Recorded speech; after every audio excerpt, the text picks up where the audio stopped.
지금부터 사랑과 기도로 만들어가는 생명 있는 방송 CHB 크리스찬 헤럴드 방송을 시작합니다.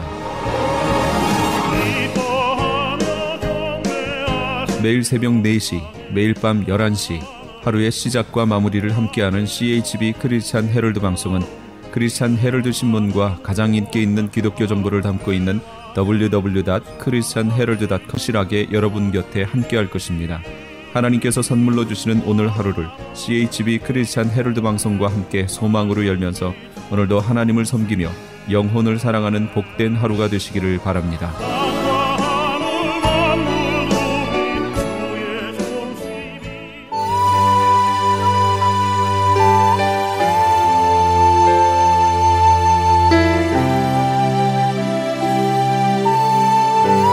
이 새벽을 주님과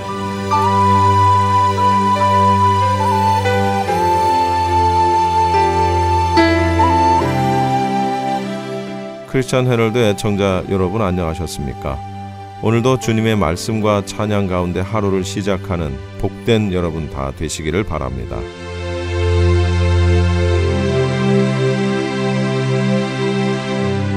이 시간은 프레이즈 교회의 시간입니다. 마태복음 16장 13절로 20절까지를 본문으로 교회의 본질이라는 제목의 설교 말씀입니다. 교회가 원래 가지고 있어야 할 본질을 잃어버렸다, 상실해버렸다라는 뜻입니다. 그래서 많은 중세시대 이후의 교회가 아이콘이라고 하죠. 상을 만들어서 여러 가지 사람 상이든 무슨 상이든 상을 만들어서 그 상을 섬긴다든가 또는 여러 가지 유물들을, 물론 그것들이 소중하긴 합니다만 그러나 그 정도를 지나쳐서 그런 상이나 유물들을 마치 하나님을 다루듯 하나님께 하듯 너무나도 소중히 여기고 섬기고 있는 것을 보게 되는 겁니다. 어떤 경우도 있었냐면 제단에다가 촛불을 탁 이렇게 켜놓고 가면은 이 촛불에 초가 다 녹아서 초가 다 꺼질 때까지는 자기의 기도가 다 지금 계속 된다라고 믿고들이 있었다는 얘기입니다. 얼마나 편할까요? 우리도 좀 그렇게 할까? 예? 제니초, 엘리초, 예담이초 이렇게 하나씩 달아놔가지고 이 초가 꺼질 때까지는 기도가 계속되는 거예요. 야, 세상이 얼마나 편해요. 중세시대 때 그랬다는 얘기입니다. 여러분, 교회는 개혁되어져야 합니다. 종교개혁이 바로 그런 것이었습니다. 다시 돌아가자. 무엇으로? 말씀으로 다시 돌아가자. 그래서 마틴 루터가 종교개혁을 할 때 5가지를 기치로 내걸고 종교개혁을 합니다. 뭘까요?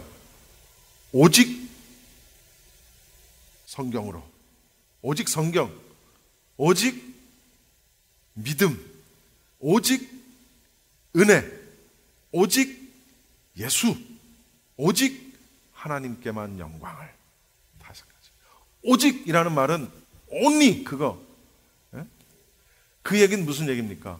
오직 믿음만이 아니었었다라는 얘기예요. 오직 성경은 성경이 없이도 가능했었다라는 얘기입니다.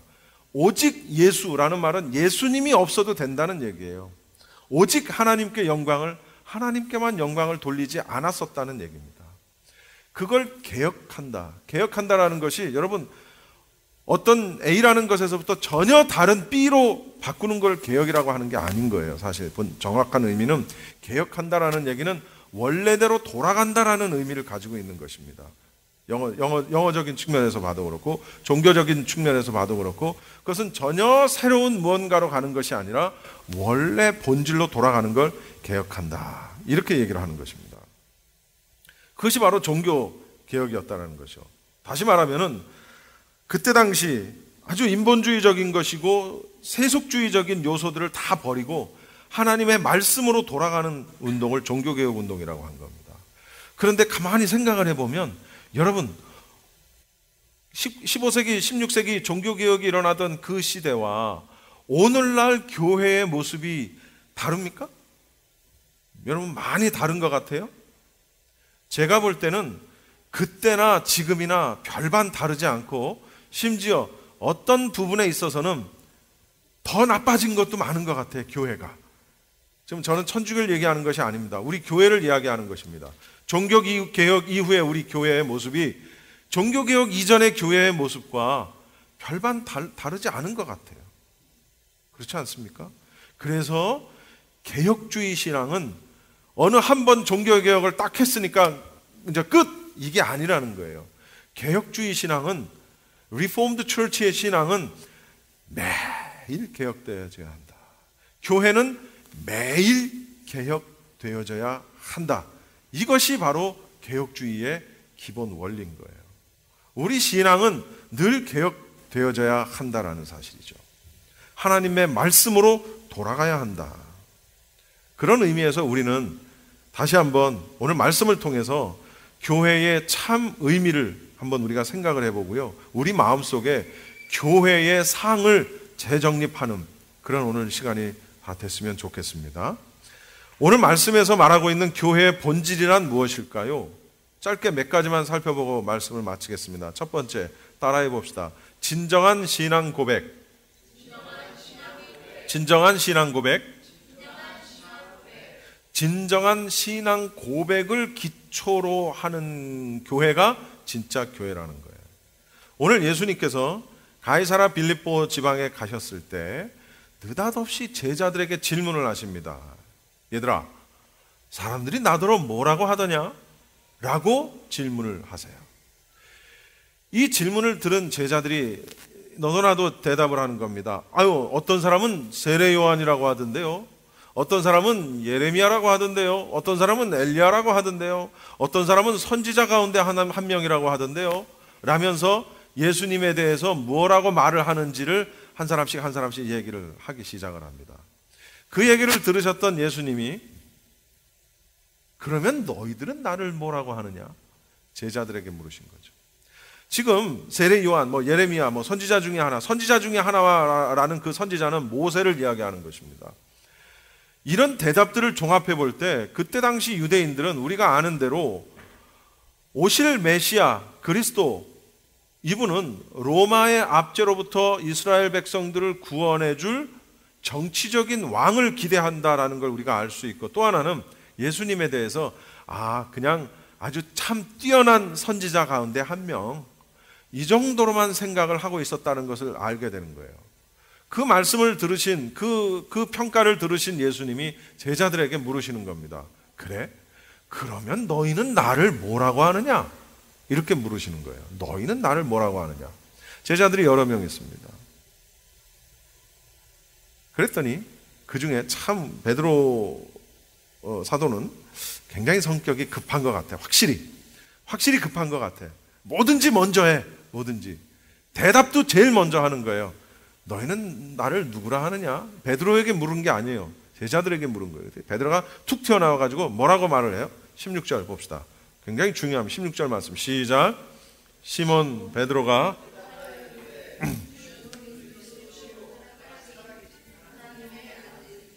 따라해 봅시다. 주는 그리스도시요 살아계신 하나님의 아들입니다.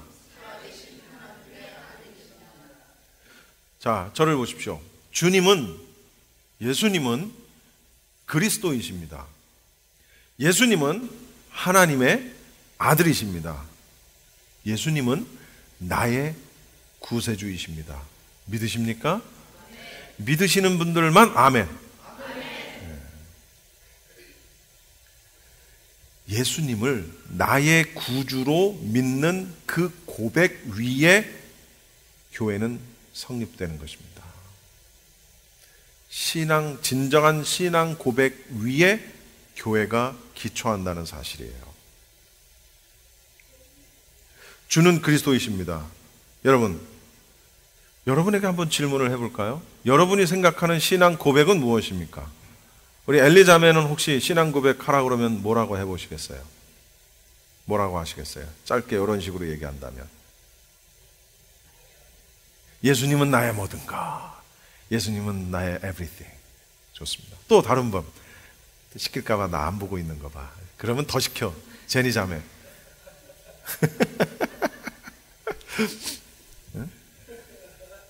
신앙 고백을 뭐라고 할래요? 예수님은 나의 생명이었습니다. 우리 용석 형제 뭐라고 신앙고백 할래요? 안 시킬 줄 알았지. 예수님은?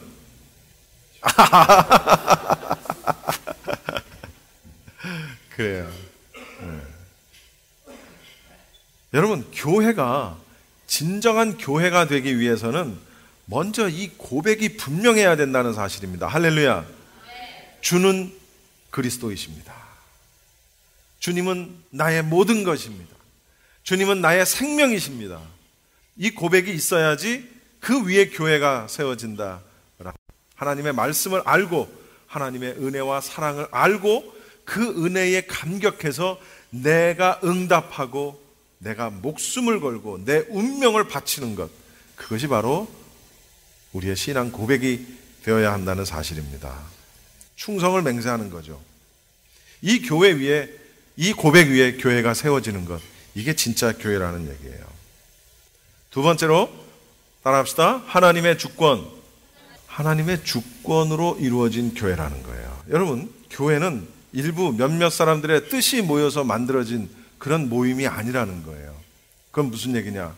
하나님의 주도적인 역사로 이루어진다는 거죠. 자, 보십시오. 베드로가, 예수님이 질문을 하셨을 때 베드로가 주는 그리스도시요 살아계신 하나님의 아들입니다라고 고백했을 때 예수님이 만약에 야, 베드로, 사실 그때는 이름이 베드로가 아니에요. 뭐였죠? 시몬, 게바, 시몬. 우리 흔히 영어로 사이먼 하는 게 그 시몬이잖아요. 야, 시몬, 너 참 대단하다. 야, 그래도 짧은 기간에 나 쫓아다니더니 그래도 많이 배웠네. 공부 많이 했구나. 아유, 훌륭해. 예수님이 이렇게 베드로를 칭찬하셨다면 이건 상황이 완전히 달라지는 게 되는 거예요. 그런데 베드로가 그 고백을 하고 나니까 예수님이 그 베드로의 고백을 들으시고 뭐라고 말씀하셨어요? 이를 내게 알게 한 이는, 네가 그렇게 고백한 것을 알게 한 이는 뭐가 아니요? 혈육이 아니요. 뭐예요? 하늘에 계신 내 아버지다. 혈육이 아니요라는 말은 사람이 가르쳐 준 게 아니라는 거예요. 베드로가 그 고백을 한 것은 네가 나를 잘 쫓아다니면서 잘 필기도 잘하고 쫓아다니면서 내 보필을 잘하더니 아이고 네가 이제 경지에 올라왔구나, 이게 아니라는 거예요. 내 노력으로 되는 게 아니라는 거예요. 여러분, 내 열심으로 되는 게 아니라는 거예요. 그러니까 사실 신앙의 본질은 사실은 내 열심과는 사실 무관합니다. 본질적인 측면에서는 그렇습니다. 그러나 이제 물론 그 이후에 나의 삶 속에서 이제 나의 어떤 헌신과 노력이 필요하죠. 오늘은 이제 거기는 언급을 내가 안 하겠습니다만은, 어쨌든 배우느라 수고했다 칭찬하지 않으셨다는 거예요. 네가 그걸 알게 한 것은 혈육, 사람이 아니고 하나님, 하늘에 계신 내 아버지시다. 무슨 얘기입니까? 하나님이 주도적으로 사역하신다는 얘기입니다. 하나님이 하신다는 거예요.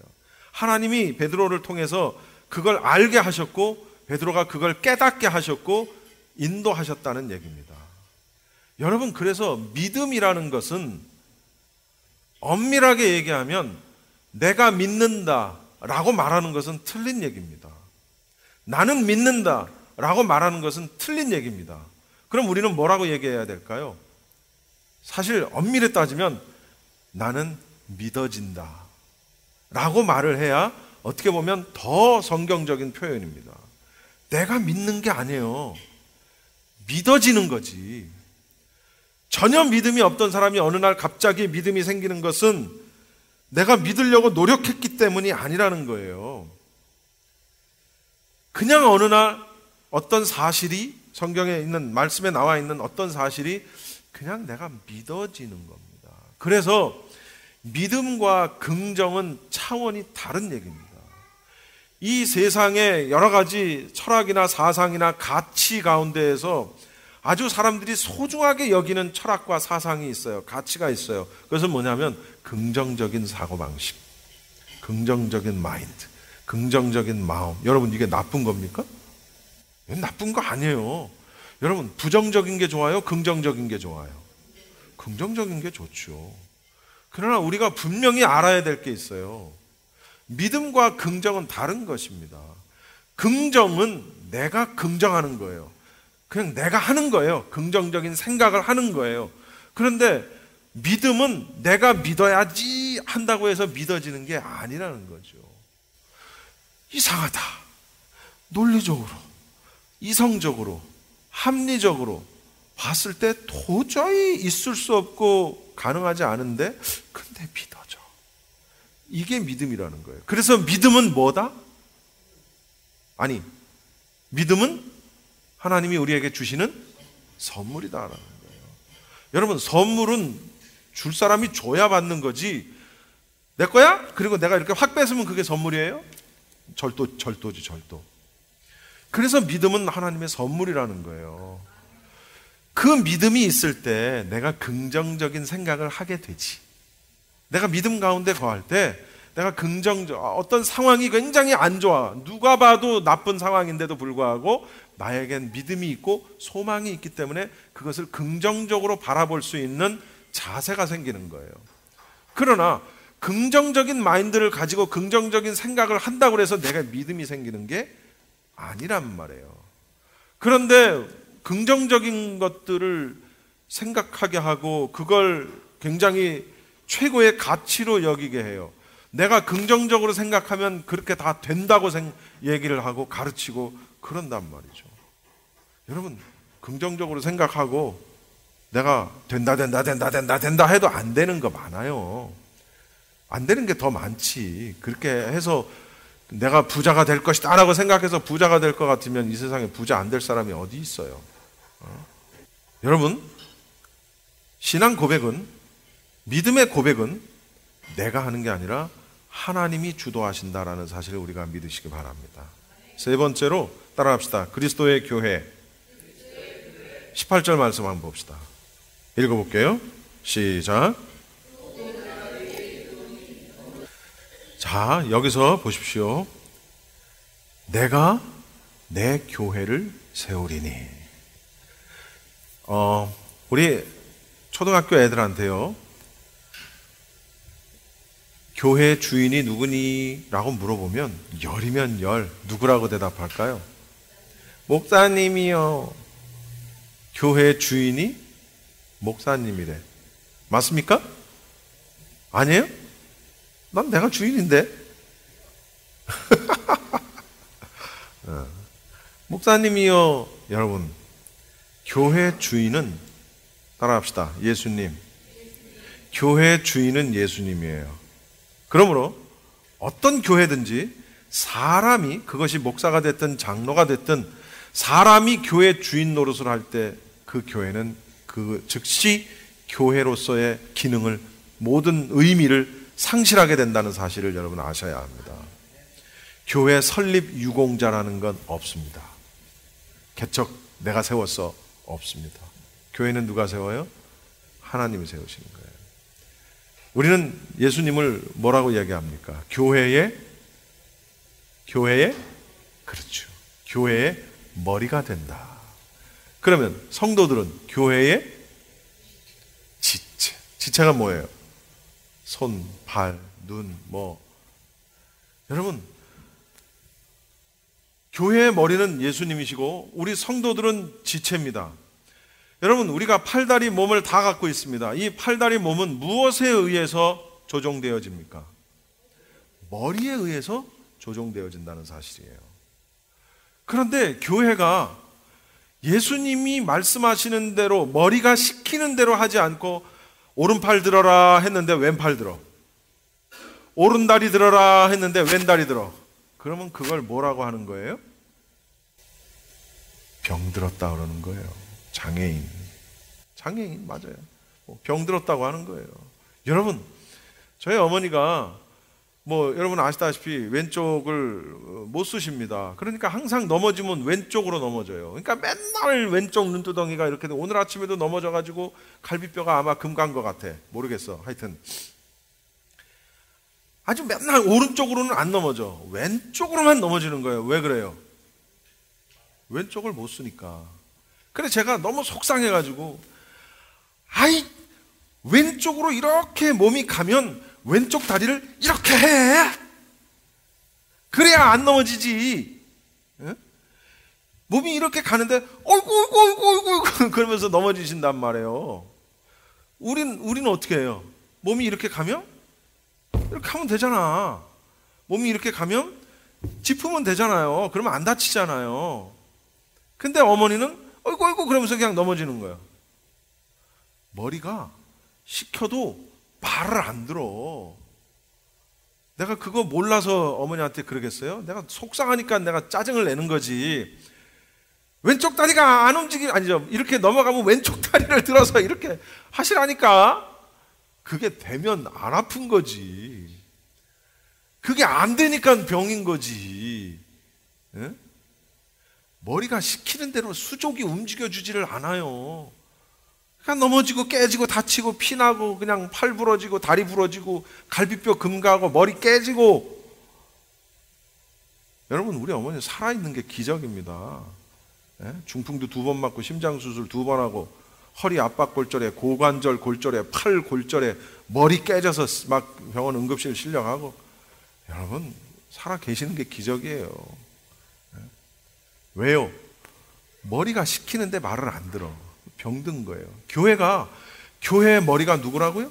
예수님. 예수님이 말씀하시는 대로 수족이 지체가 움직여주지 않으면 그 교회는 병든 거란 말이에요. 그러면 무엇만 있어? 맨날 싸움만 있고 분열만 있고 시기와 투쟁과 질투와 사랑은 없어. 그냥 다른 사람을 봐도 그냥 그 사람의 나쁜 점만 보여. 그걸 또 말로 해야 직성이 풀려. 여러분, 우리 교회를 떠난 사람들 중에 그런 이유로 인해서 떠난 사람들이 있다는 사실을 우리가 알아야 돼요. 외모 가지고 뭐라 그러고 어떤 말 가지고 뭐라 그러고 또 그걸 들은 사람은 또 그랬다고 또 뭐라 그러고 막 이렇게 서로 싸우고 엉키고 그래가지고 교회를 떠난 사람들이 있다니까? 한두 명이 아니에요. 그러면 안 돼. 교회는. 여러분, 오늘 그 주보 여러분 눈치채셨나 모르겠다. 이 앞에 보세요. 이 앞에 뭐라고 써 있어요? 시작. 교회의 본질 회복. 2번째 시작. 말씀과 사랑 충만. 여러분, 말씀은 충만한데 사랑이 충만하지 않으면 아무 의미가 없는 거예요. 물론 진정한 말씀이 충만하면 사랑이 충만할 걸로 믿어요. 진정한 사랑이 충만하지 않다는 얘기는 진정한 말씀이 충만하지 않다는 얘기예요.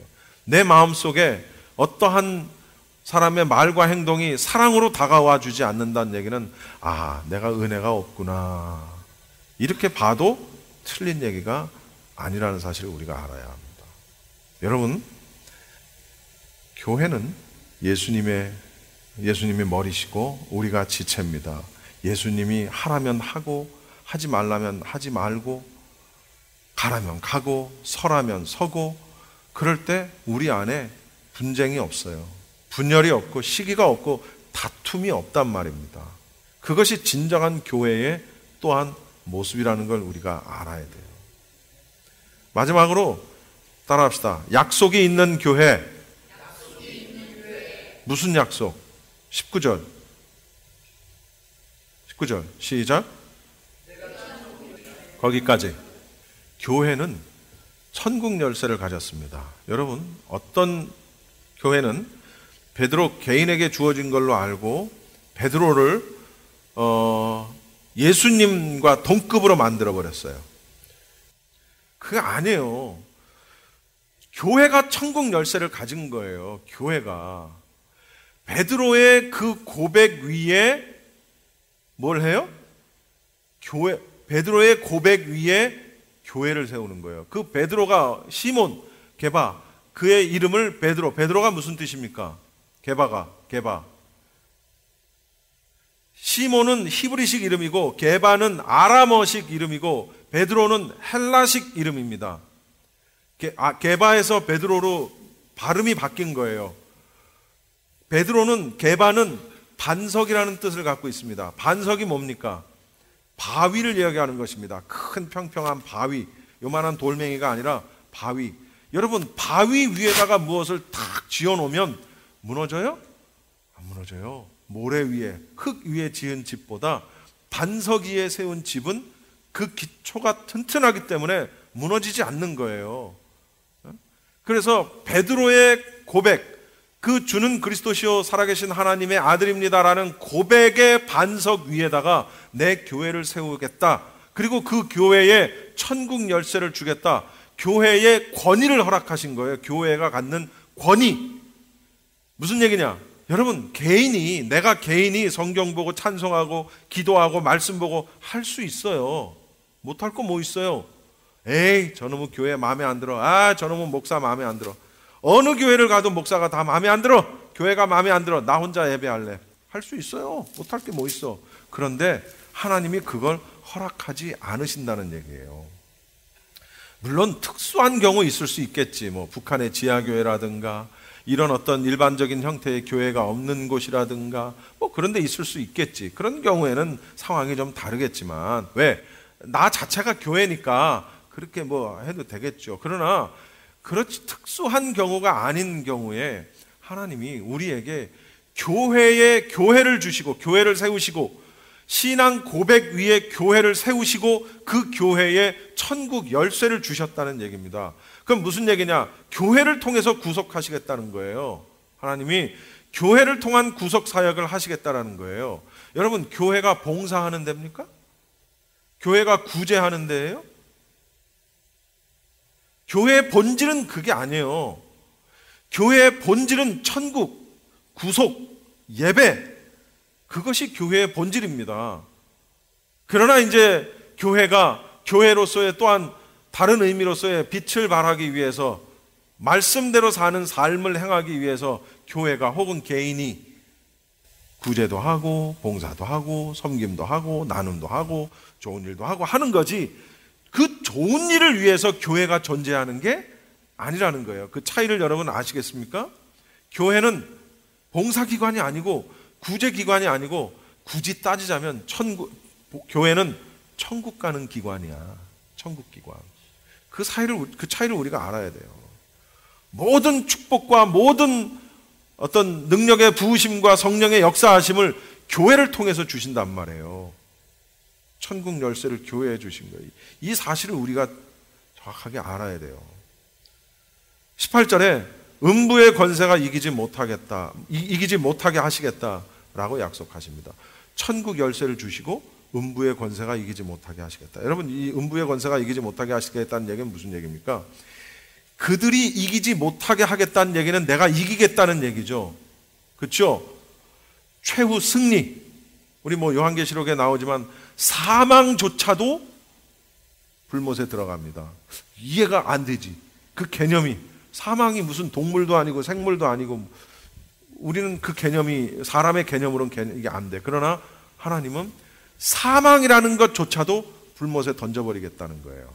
그 얘기 무슨 얘기예요? 사망이 없다는 얘기지. 그 이후로는 영생, 음부의 권세가 이기지 못하겠다. 최후 승리, 종말론적인 최후 승리를 이야기하고 있다는 거예요.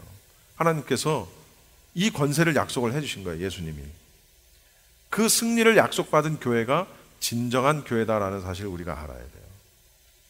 교회의 기원은 그리스도시요, 고백의 내용도 그리스도시요, 섬김의 대상도, 예배의 대상도 그리스도시요.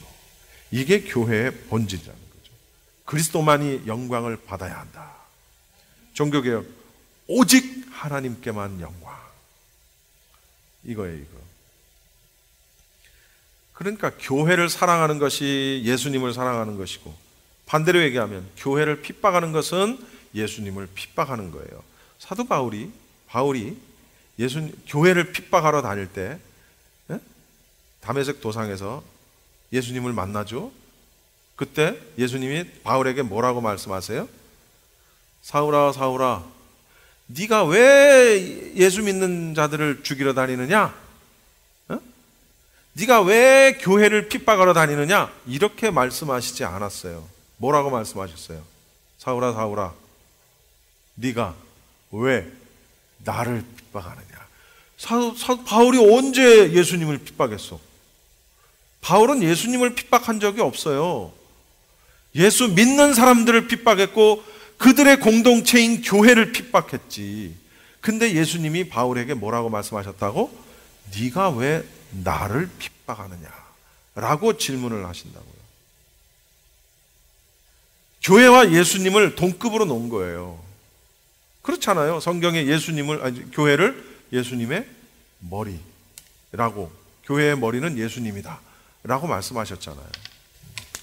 여러분, 교회의 본질은 그리스도, 신앙 고백도 그리스도, 섬김의 대상과 예배의 대상도 그리스도, 예수님, 오직 예수, 오직 하나님께만 영광. 이것이 교회의 본질이라는 사실을 명확하게 알아야 합니다. 오늘 찬송, 우리 특성한 것 가운데에 어디 갔어? 진정한 예배가 있는 교회, 섬김이 있고 사랑이 있고, 이 모든 것들도 우리가 다 해야 돼요. 그러나 이 모든 것들이 이러한 고백 위에 세워진 교회가 아니라면, 그리스도가 머리가 되시는 교회가 아니라면 아무 의미가 없어. 이것이 오늘 교회의 본질이라는 사실을 우리가 알아야 됩니다. 할렐루야. 2016년에는 이런 교회가 됩시다. 우리 프레이즈 교회가 이런 교회가 됩시다. 좋은 프로그램을 가지고 사람들을 모으게 하고, 정말 어떤 분 말씀대로 복받아라 해가지고 사람들 끌어모으고, 그런 교회가 아니라 정말 십자가를 전하고 예수님의 고난을 전하고 예수님의 구원하심을 전하고 하는 그런 진정한 의미에서의 교회가 되는, 우리 프레이즈 교회가 되는 2016년 한 해가 다 되시고, 또 여러분 개인적으로도 교회가 무엇인지를 알고 신앙생활을 하는 여러분이 다 되셨으면 좋겠습니다. 지금까지 프레이즈 교회의 시간이었습니다. 말씀 듣고 신앙의 도움을 받기 원하시는 분들은 교회 2668 웨스트 피커 블루버드로 오시거나 전화 213-700-9833 700-9833번으로 연락하시기 바랍니다. 이어서 주님의 영광교회 신승훈 목사님께서 마태복음 3장 8절을 본문으로 회개에 합당한 열매를 맺는 2016년이 되자라는 제목의 설교 말씀 해주시겠습니다. 아멘. 나같이 세례 요한. 성경에는 세례 요한이 있고 예수님의 제자인 사도 요한이 있기 때문에 세례 요한이라고 이름을 붙였습니다. 근데 세례 요한이 유대 광야는 사람이 사는 지역이 아니거든요. 거기에서 유대 광야에서 외치는데 비가 1년에 20mm에서 50mm까지 오면은 거기가 광야고, 20mm 이하가 오면 그걸 사막이라고 그래요. 그런데 광야는 사람이 살 수 없는 지역에서 그렇게 외쳤어요. 다 같이 회개하라. 회개는 뭐예요? 내가 주인 되어 살아온 삶을 뉘우치는 거예요. 하나님이 나를 만드셨는데 내가 주인 되어서 내 마음대로 내 뜻대로 살아온 거를 뉘우치는 거죠. 뉘우치고, 회는 뉘우치는 거고 개는 고치는 거예요. 그래서 하나님을 나의 주인으로, 나의 주님으로 모시고 순종하는 거죠. 그래서 회개하라는 거예요. 왜? 회개해야 천국 가는 줄로 믿습니다. 회개 외에는 천국 갈 수 있는 길이 없어요. 그런데 회개하라, 천국이 가까이 왔다는 얘기는 천국은 바로 예수님이기 때문에 예수님이 이 땅에 오셨다. 너희가 회개해야 예수님을 만날 수 있다. 예수님 통해서 우리가 천국 들어가는 거죠. 그래서 회개하라고 외쳤습니다. 그렇게 외치는데 회개해서 다시 주의 길을 준비하라. 주님이, 예수님이 오셨는데 주의 길을 준비하는 게 뭐냐? 도둑은요, 오지 말라 그래도 와요. 도둑은 숨어서 오고 몰래 오고 오지 말라 그래도 와요. 그런데 예수님은 인격적인 분이시기 때문에 길을 예비해요. 길을 예비하고 오시라 그래야 우리가 모셔드리고 환영하고 인정하고 오시라 그래야 길을 준비해야 오시는 거예요. 길을 준비하는 게 뭐냐? 그게 바로 회개라 그 말이에요. 회개는 내가 주인 되어 살아온 삶을 뉘우치고 고치는 거죠. 고치는 건데, 그렇게 회개해라. 예수님 가까이 오셨다. 너희들이 회개해야 천국 갈 수 있다. 천국 되시는 예수님을 영접할 수 있다. 주님의 길을 준비해라. 회개하라고 그렇게 외치고 그렇게 사역을 했다고 성경은 기록하고 있습니다. 우리 계속 4절 말씀 읽어보죠. 교독합니다. 이 요한은 낙타 털 옷을 입고 허리에 가죽띠를 띠고 음식은 메뚜기와 석청이었더라. 이때 예루살렘과 온 유대와 요단강 사방에서 다 그에게 나와 같이 읽지요. 자기들의 죄를 자복하고 요단강에서 그에게 세례를 받더니. 요한은 낙타 털옷을 입었다. 허리에는 가죽띠를 띠었다. 음식은 메뚜기와 석청을 먹었다. 이 말은요, 자연 가운데서 고생하고 살았다 그 말이에요. 어떤 사람들은 낙타 털옷, 그거 비싼 옷인데, 가죽띠, 그것도 비싼 건데, 메뚜기 고단백이네, 석청 로얄 젤이네. 이게 그런 게 아니고요.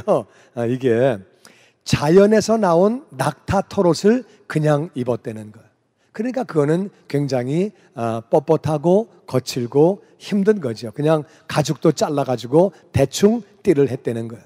메뚜기요, 이게요, 밥 먹고 잘 먹고 메뚜기를 간식으로 먹으면 맛있는데, 메뚜기를 주식으로 먹으면은요, 날개가 걸리고 다리가 걸리고요, 대가리가 걸리고, 이게요, 메뚜기 꿈꿉니다. 메뚜기를 주식으로 먹으면 아이고, 그것만 맨날 먹어봐야 어떻게 되겠나. 그리고 석청이 뭐냐면은요, 돌에서 나오는 꿀이에요. 돌과 꿀이 같이 있어요. 석청은요, 이렇게 먹으면은요, 뱉어내는 흙이 더 많고 돌이 더 많아요. 그러니까 잘 정제돼서 먹는 게 아니라 그냥 흙에서 이렇게 퍼가지고 이렇게 먹다가 흙 나오면 퇴 뱉고 또 먹고 뱉고, 그러니까 고생한 거예요. 세례 요한이 말씀대로 산 거예요. 회개하라고 외치는 사람이기 때문에 하나님 앞에서 정직하게 깨끗하게, 그리고 그렇게 어려운 삶을 살았지요. 그렇게 살았더니 이때에 예루살렘과 온 유대와 요단강 사방에서 사람들이 다 그에게로 나왔다는 거예요. 광야는 사람이 사는 지역이 아닌데 예루살렘 도시에 있는 사람들이 나가고, 온 유대 땅에서 다 나가고, 요단강 사방에서 전부 다 그에게로 나왔다는 거예요. 그리고 자기들의 죄를 자복하고, 내가 죄인입니다. 내가 내 마음대로 내 뜻대로 내 인생 내가 주인 되어 살았습니다. 특별히 나는 이런 죄를 졌고 저런 죄를 졌고 이런 죄를 다 자복하면서 요단강에 나와서 그에게 세례를 받았다. 내가 죄인이라고 그렇게 했다는 거예요. 여러분, 말씀대로 사는 사람의 말에는 능력이 있는 줄로 믿습니다. 아멘. 말씀대로 살면 그 말에는 파워가 있는 거예요. 그러니까 우리가 다 똑같은 말씀을 전하고 다 똑같이 전도하지만 말씀대로 사는 사람 그 말에는 능력이 있는 거예요. 나는 저와 여러분이 말씀대로 살려고 노력함으로 말미암아 우리의 말에, 우리의 전도에 능력이 있게 되기를 주의 이름으로 축원합니다. 아멘. 아멘. 세례 요한이 그렇게 선포했더니 그 많은 사람이 예루살렘에서 온 유다에서 요단강 사방에서 전부 나와서 회개하고, 그리고 죄를 자복하고 세례를 그렇게 받았다는 거예요. 그 다음에 우리 7절 말씀이 이어집니다. 교독하지요. 요한이 많은 바리새인들과 사두개인들이 세례 베푸는 대로 오는 것을 보고 이르되, 독사의 자식들아, 누가 너희를 가르쳐 임박한 진노를 피하라 하더냐? 그러므로 회개에 합당한 열매를 맺고 같이 읽죠. 속으로 아브라함이 우리 조상이라고 생각하지 말라. 내가 너희에게 이르노니 하나님이 능히 이 돌들로도 아브라함의 자손이 되게 하시리라. 아멘. 아멘. 요한에게 바리새인과 사두개인들이 왔어요. 바리새인이 누구냐? 이 바리새인은요, 이 바리새인은 출발이 참 좋은 사람들이에요. 이 이스라엘이 자꾸 외국에 전쟁을 하면 지는 거예요. 우리가 하나님의 나라인데 우리가 왜 져? 우리 하나님 백성인데 왜 지는 거야? 남의 나라의 식민지가 되는 거예요. 우리 왜 이렇게 식민지가 되고 왜 이렇게 안 되냐? 왜 안 되지? 원인 분석하니까 말씀대로 못 산 거예요. 우린 말씀대로 살아야 되겠다. 말씀대로 살려고 분리가 된 사람들이 바리새인들이에요. 말씀대로 살 사람 일로 와. 그래가지고 그들끼리 붙어가지고 우리는 바리새인 분리되었다 그 말이에요. 우리 말씀대로 살자. 말씀대로 살자. 얼마나 좋은 모임이에요. 그래서 좋게 출발했다 그 말이에요. 그런데 살다 보니까 말씀대로 살게 안 되는 거예요. 말씀대로 산다고 그랬는데 그게 잘 안 되니까, 그러니까 나중에 외식하는 자로 변했어요. 말씀대로 살지 못하면서 말씀대로 사는 척, 경건하지 못하면서 경건한 척, 자기도 안 되면 나도 잘 안 됩니다, 우리 같이 기도하고 노력합시다, 그러면 좋았을 텐데 자기도 안 되면서 하는 척 했다 그 말이에요. 그게 바로 바리새인들이지만 사람들이 바라볼 때는 그들은 말씀대로 사는 사람, 경건한 사람, 존경을 받는 사람들이에요. 그리고 사두개인은 누구냐? 제사장의 후손이에요. 그들은 제사장이고 성전에서 중요한 직무를 맡아서 일하는 주의 종들이고 일꾼들이에요. 오늘날로 말하면 목사, 전도사, 그리고 선교사, 그렇게 주의 일을 감당하는 그런 사람들이었어요. 그랬는데 이 사두개인들이 그러니까 남들이 볼 때는 그들은 제사장이고 그리고 종교에서 그렇게 지도자의 위치에 있는 사람들이고 그들이 나왔어요. 그들이 세례 베푸는 대로 오는 것을 보고 세례 요한이 말합니다. 독사의 자식들아. 이거는 마귀의 자식이라 그 말이죠. 아주 엄한 욕을 합니다. 독사의 자식들아, 누가 너희를 가르쳐 임박한 진노를 피하라 하더냐? 누가 피하라고 얘기하더냐? 너희들 피할 수 없다는 거예요. 너희는 임박한 진노, 하나님의 진노를 피할 수 없다는 거예요. 그러므로 너희는 회개에 합당한 열매를 맺어라. 이게 무슨 말이냐면은 너희들 회개했냐? 회개했으면 회개에 합당한 열매를 맺어야지, 회개했다 그러면서 아무 열매를 맺지 못하면 너희는 독사의 자식들이고 임박한 진노를 피할 수 없다는 거예요. 그러므로 속으로 아브라함이 우리 조상이라고 그런 말 하지 말아라. 우리가 아브라함의 후손인데 그런 말 하지 말아라. 아브라함은 아브라함이고 너는 너고 따로 심판받는 거지, 우리가 아브라함의 후손인데 그런 말 해봤자 말짱 헛거다. 그러니까 너희들은 회개를 했으면 거기에 합당한 열매를 맺어야 한다, 이렇게 야단을 치는 거예요. 그러니까 이 말을 들은 백성들은요, 바리새인은 말씀대로 살려고 분리가 된 사람들이에요. 경건한 사람들이고 존경받는 사람들이에요. 근데 그들을 이 세례 요한이 야단치는 거예요. 그리고 사두개인은 제사장이에요. 종교 지도자들이에요. 그들을 향해서 이렇게 야단을 치는 거예요. 물론 이 사두개인들이 나중에는 정치와 이 종교가 결탁되어서, 오늘날 기독교는 그렇지 않지만 이 무슬림들은 정치와 종교가 묶어 있어요. 묶여져 있기 때문에 옛날에 이스라엘이 그랬거든요. 정치와 종교가 묶여 있을 때에 그들이 이렇게 종교 행위를 하면서 정치에 관여를 해서 정치에 이렇게 그들이 앞장서게 됐죠. 그래가지고 그들이 변질된 부분이 있었지만 그들은 제사장이고 그리고 하나님의 일을 하는 사람들이고 주의 종들이었다 그 말이에요. 그런데 그들을 향해서 세례 요한이 야단을 치는 거예요. 너희는 독사의 자식들이고 임박한 진노를 피할 수가 없고 너희들 회개에 합당한 열매가 없기 때문에 너희는 안 된다고 그렇게 야단을 치는 거예요. 그러면서 10절에 이렇게 말합니다. 10절 교독해서 보죠. 이미 도끼가 나무 뿌리에 놓였으니 좋은 열매를 맺지 않는 나무마다 찍혀 불에 던져지리라. 나는 너희로 회개하게 하기 위하여 물로 세례를 베풀거니와 내 뒤에 오시는 이는 나보다 능력이 많으시니 나는 그의 신을 들기도 감당하지 못하겠노라. 그래서 바리새인과 사두개인을 향하여 야단을 치면서 도끼가 나무 뿌리에 이미 놓여 있다. 좋은 열매를 맺지 아니하는 나무마다 찍혀가지고 불에 던져진다. 지옥 간다 그 말이에요. 그래서 나는 너희에게 회개하게 하기 위하여 물로 세례를 베풀지만 내 뒤에 오시는 분은 나보다 능력이 더 많으시다. 주님, 구원자, 메시아, 그분이 오시는데 능력이 더 많으신데 나는 그분의 신발 들기도 감당을 못한다. 그러니까 너희들은 이제 봐라, 그분이 오셔서 그분이 너희들을 심판하면 너희들 어떻게 되겠느냐? 너희들 열매가 있냐? 너희들 열매가 없으면 어떻게 되겠느냐? 너희들 다 심판당한다. 임박한 진노를 피할 수 없다. 나무를 찍어서 불에다가 던져버린다는 거예요. 그러니까 듣는 바리새인과 사두개인도 마음이 안 좋아요. 근데 일반 백성들이 볼 때는요, 바리새인은 거룩한 사람들인데, 말씀대로 사는 사람들인데 저 사람이 저렇게 야단을 맞아? 그럼 우리는 어떻게 돼? 아니 사두개인은 제사장인데, 종교 리더들인데 저들이 야단을 맞으면 우린 그럼 뭐야? 우리는 어떻게 되는 거야? 그러니까 일반 백성들은 정말 설 자리가 없는 거죠. 바리새인과 사두개인을 야단을 맞으면 그럼 자기들은 어떻게 사는 거야? 정말 황당해지는 거죠. 그때에 11절 하반절에 계속 이렇게 말씀하십니다. 계속 우리 11절 하반절 말씀 같이 읽어보죠. 11절 하반절, 그는 성령의 불로 너에게 세례를 베푸실 것이요 손에 키를 들고 자기의 타작마당을 정하게 하사 알곡은 모아 곳간에 들이고 축정이는 꺼지지 않는 불에 태우시리라. 근데 메시아가 오시면 그분은 성령과 불로 너희에게 세례를 베푸신다. 이게 무슨 말인지 그때 백성들은 이해를 못했겠지요. 바리새인도 사두개인도 그거 잘 무슨 말인지 모르겠는데 메시아가 오시면 성령의 불로 너희에게 세례를 베푸신다. 이제 이런 말씀을 딱 하고 나서 그 다음에 그분은 손에 키를 들고, 키 있죠? 이렇게 곡식 까부는 거, 키를 들고 자기 타작마장을 정하게 하신 다음에 알곡은 모아서 곳간에 천국 가는 거고, 그리고 쭉정이는 꺼지지 않는 불에 지옥 간다는 거. 그러니까 이 말을 듣는 백성들은 마음이 참 답답하지요.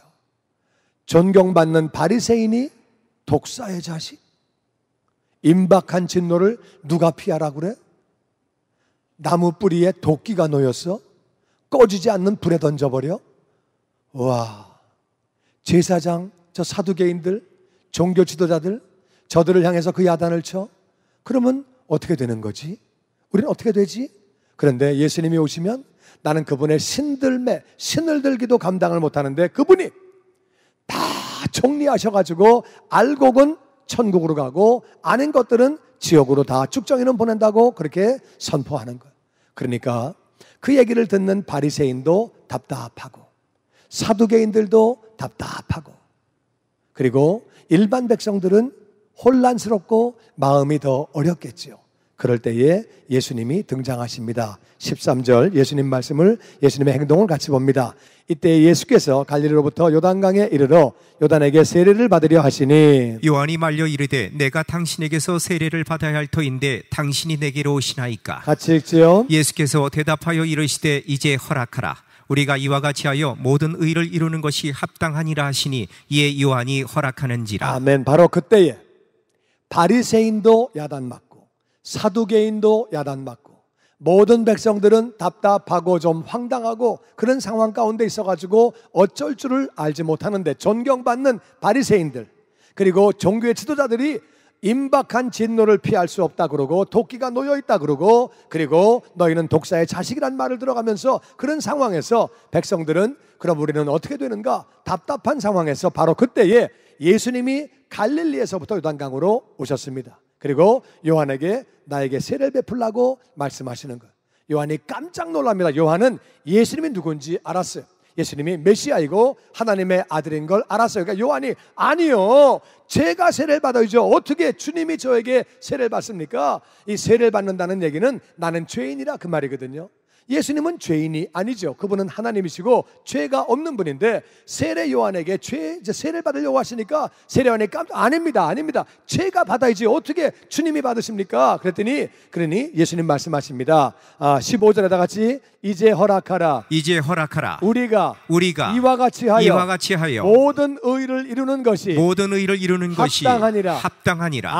아멘. 이렇게 하는 것이 모든 의를 이루는 길이 돼요. 세례를 받는다는 말은 나는 죄인이라 그 뜻이거든요. 예수님은 죄가 없는 분이죠. 그럼 예수님이 세례를 받으신다는 말은 무슨 뜻이에요? 우리의 죄를 다 짊어지시는 거예요. 바리새인이라고 되는 거 아니에요. 사두개인이라고 되는 거 아니에요.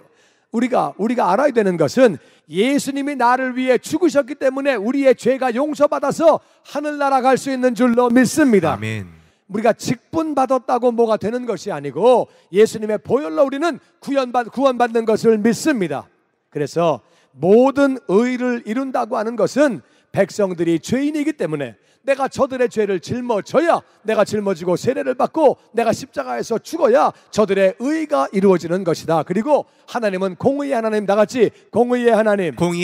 하나님은 공의의 하나님이시기 때문에 죄 있는 자를 죄 없다고 하실 수 없다고 말해요. 그런데 하나님이 인생들을 사랑하시는 거예요. 그래서 우리의 죄를 예수님에게로 옮기신 거죠. 그래서 우리의 죄를 예수님께로 옮김으로 말미암아 우리의 죄가 용서를 받고 하나님은 공의의 하나님이시지만 우리의 죄가 예수님께로 옮겨졌기 때문에 하나님의 공의를 만족시켜드리는 거예요. 할렐루야. 그래서 우리가 모든 의를 이렇게 이루는 것이 합당하다. 내가 세례를 받음으로 내가 죄인 되어서 저들의 죄를 짊어지는 것이 저들의 죄를 감당함으로 저들이 의인되는 것이고 하나님이 그렇게 저들을 의인으로 받으실 수 있고, 그래서 이렇게 내가 세례를 받아야 모든 의를 이루게 되는 것이다, 이렇게 얘기를 했더니 세례 요한이 알겠습니다. 그래가지고 세례 요한이 그렇게 세례를 하게 되지요. 세례하고 난 뒤에 어떤 일이 있었는지 16절 우리 한번 교독해서 봅니다.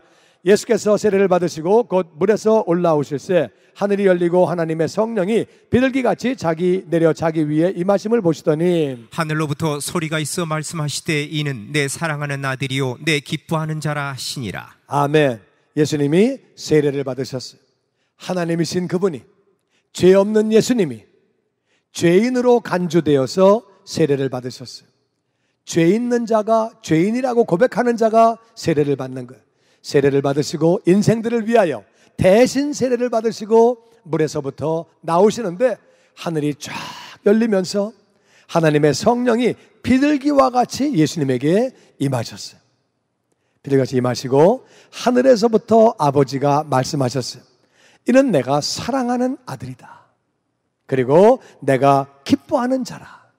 우리가 알아야 되는 게 있어요. 하나님은 모든 인생들을 다 사랑하세요. 하나님이 세상을 이처럼 사랑하사 우리도 사랑하시고 저도 사랑하시고 여러분도 다 사랑하시고 하나님은 모두를 다 사랑하세요. 사랑하시는데 모든 사람을 다 기뻐하시는 건 아니에요. 우리가 자녀들을 다 사랑하지만 모든 자녀가 다 나에게 기쁨을 주는 거는 아니에요. 어려움을 주기도 하고 슬픔을 주기도 하지요. 그런데 기쁨을 주는 자식이 있다, 그 말이에요. 예수님은 하나님에게, 아버지에게 기쁨을 드리는 그러한 아들이셨어요. 그래서 내가 사랑하고 내가 정말 기뻐한다고. 근데 그 기뻐하신다는 의미가 뭐냐? 왜 예수님을 기뻐하시느냐? 하나님은 인생들이 구원받는 것을 기뻐하시는 거예요. 인생들이, 영혼들이 구원받는 걸 그렇게 기뻐하시는데 예수님이 그 일을 위해서 대신 죄를 짊어지시고 세례를 받으시는 거예요. 그러니까 지금 이제 하나님께서 내가 저를 정말 기뻐한다. 저로 말미암아 많은 영혼들이 구원을 받기 때문에, 저로 말미암아 나의 뜻이 이루어지기 때문에, 나의 자녀가 생기기 때문에, 의로운 자가 이루어지기 때문에 내가 저를 기뻐한다고 하나님은 그렇게 말씀하시는 거예요. 여러분, 나는 저와 여러분이 그렇게 다른 영혼들을 위하여 자신을 드림으로 말미암아 하나님의 기뻐하시는 자가 다 되어지기를 주의 이름으로 축원합니다. 근데 중요한 거는요, 우리가 어떻게 이렇게 기뻐하시는 자가 될 수 있는 거냐? 이거는요, 예수님이 이렇게 세례를 받으시고 나오시는데 성령님이 비둘기와 같이 내려오셨어요. 성령님이 내려오셨는데 이 성령 충만은 언제 이루어지는 거냐? 성령 충만이 이루어지는 경우는 두 가지가 있어요. 하나는 다 같이 구하는 자에게. 하나님은 구하는 자에게 너희가 악할지라도 자식들에게 좋은 것을 줄 알거든 하물며 천부께서 구하는 자에게 성령을 주시지 않겠느냐? 우리는 기도함으로 성령 충만 받는 줄로 믿습니다. 아멘. 성령 충만 받아야 되는데 또 한 가지는 우리는 예수님이 세례를 받으실 때에 성령 충만이 임하셨어요. 이게 무슨 말이냐면은 우리가 다른 사람의 영혼 구원을 위하여 내 자신을 드리면 내가 다른 사람의 영혼 구원을 위하여 내가 기도하고 전도하고 선교하고 다른 사람의 영혼 구원을 위하여 자신을 드릴 때 성령 충만이 임하는 줄로 믿습니다. 그러니까 그게 바로 회개에 합당한 열매라, 그 말이에요. 회개에 합당한 열매는 무슨 말이냐면은 회개를 했으면 열매를 맺어야 그게 정상이라는 거예요. 네가 진짜 회개했냐? 회개했으면 열매를 맺어야 정상이라는 거예요. 그런데 회개에 합당한 열매는 어떻게 맺는 거냐? 바리새인이 된다고 되는 거 아니에요. 바리새인이 된다고 노력한다고, 물론 노력도 해야 되겠지만 노력한다고 되는 거 아니에요. 성령 충만해야 되는 줄로 믿습니다. 힘으로 되지 아니하고 능으로 되지 아니하고 오직 하나님의 영으로 되는 줄로 믿습니다. 그래서 하나님의 영으로 회개에 합당한 열매를 맺는다, 그 말이에요. 제사장이라고 되는 거 아니에요. 우리가 목사가 된다고, 선교사가 된다고, 우리가 어떤 직분 받는다고 저절로 회개에 합당한 열매를 맺는 거 아니에요. 어떻게 하면 되는 거냐? 성령 충만해야지 우리는 회개에 합당한 열매를 맺는 것인데, 성령 충만은 기도함으로 그리고 다른 영혼 구원을 위하여 자신을 드림으로 말미암아 성령 충만이 임하게 되는 거죠. 예수님은 우리의 죄를 다 짊어지시고 대신 세례를 받으실 때에 그때에 성령 충만이 그렇게 임하시게 됐지요. 그러면 우리는 그렇게 아름다운 회개에 합당한 열매를 맺게 되는 것이고, 그렇게 함으로 말미암아 하나님이 기뻐하시는 그런 자녀가 우리가 되는 거죠. 사랑하는 성도 여러분, 바리새인도 안 된다고 세례 요한이 책망했습니다. 그리고 사두개인도 안 된다고 그렇게 책망했어요. 우리는 어떻게 되는 거냐? 우리 가장 중요한 것은 예수님을 나의 주님으로, 나의 구원자로 우리가 먼저 회개하는 게 1단계예요. 나는 우리 교인들은 다 이미 회개했다고 저는 알고 있습니다. 나는 내가 주인 되어 살아온 삶을 다 뉘우치고 예수님을 나의 주님으로 구원자로 영접하신 분들은 아멘. 아멘. 그다 이미 영접하고 그렇게 우리 구원 받았는데, 이제 회개한 사람들은 회개에 합당한, 거기에 걸맞는 열매를 맺어야 되는 거예요. 어떻게 해야 열매를 맺느냐? 열매를 맺는 방법은 성령 충만해야 되는데, 이 성령 충만, 그래서 예수님이 오시면 너희들에게 성령과 불과 성령으로 세례를 주신다는 거예요. 그 다음에 알곡은 모아서 천국으로, 쭉정이는 지옥으로 다 보내신다는 거예요. 그럼 우리는 어떻게 열매를 맺게 되느냐? 성령 충만해야지만 열매를 맺게 되는 거죠. 성령 충만은 우리가 기도함으로 받는 것이고, 또 우리가 성령 충만은 어떻게 하면 이루어지는 것이냐? 영혼 구원을 위하여 예수님처럼 자기 자신을 드리는 거예요. 정말 그렇잖아요. 내 주변에 있는 영혼들, 가족들, 정말 지옥 가면 안 되지요. 안 되지요. 직장 동료들 지옥 가면 안 되죠. 내 친구들, 내 친척들, 내 이웃들 정말 지옥 가면 안 되는 거죠. 맞습니까? 그 일을 위하여 우리가 자신을 들여서 그들에게 복음을 전해야 하는 줄로 믿습니다. 그렇게 우리가 그들에게 복음을 전하기 위해서 그렇게 우리가 자신을 헌신할 때에 성령님이 우리에게 임하시는 거죠. 기도해서 성령 충만이 임하고 자신을 드림으로 성령이 임한다, 그 말. 그래서 성령 충만하면 아름다운 열매를 맺게 되는 거죠. 여러분, 한 해가 시작하면은 금방 또 끝이 납니다. 2016년 새로운 한 해를 주셨는데, 이 새해에는 저와 여러분이 성령 충만함으로 말미암아 우리 이미 회개했는데 회개한 사람들에게 합당한 그런 열매를 맺게 되기를 주의 이름으로 축원합니다. 아멘. 그래서 우리가 기도함으로 우리 가족들을 위해서 금식기도 하고, 우리 친구와 이웃들을 위해서 금식기도 하고, 그들에게 복음을 전파하고 그들을 잘 섬김으로 말미암아 선교에 참여함으로 말미암아 영혼의 열매를 걷게 되기를 주의 이름으로 축원합니다. 아멘. 그렇게 되면 우리가 점점점 주님을 닮아가게 되는 거죠. 내적 열매를 맺게 되고 외적 열매를 맺어 아름다운 열매로 영광 돌리는 새해가 다 되어지기를 주의 이름으로 축원합니다. 주님의 영광교회 예배 장소와 시간을 알려드리겠습니다. 주일 예배와 금요 예배는 글로리 비전 센터에서, 수요일에는 홉센터에서 예배를 드리고 있으며, 장소는 1801 사우스 그랜드 애비뉴, 워싱턴과 그랜드가 만나는 코너에 위치하고 있습니다.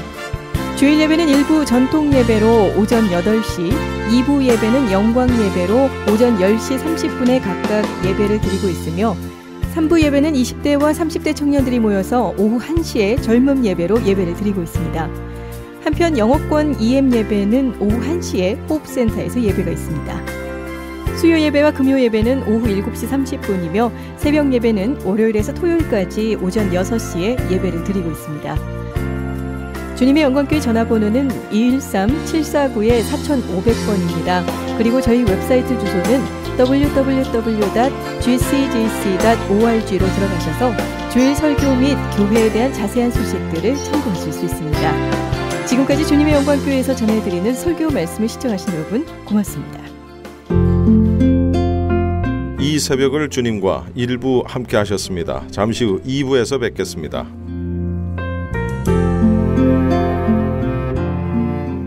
M3를 아십니까? 무슨 병에 걸렸던지 큰 효과를 준다는 신비한 영양제. 혈액에 영양을 공급하여 힘이 생기니까 피곤하지 않고 이제는 지팡이 없이 걸을 수 있다고 많은 분들이 간증을 합니다. 혈액 해독, 기력 회복, 뼈 골수 영양 공급, 심장, 뇌, 혈전 용해. 유태인 회사가 제조한 특수 영양제 M3. 혈액 순환을 잘 되게 하는 최고급 영양제 M3. 크던 작던 아픈 곳이 있다면 M3. 213-435-9600, 213-435-9600번입니다. 정직한 마음으로 권해드립니다.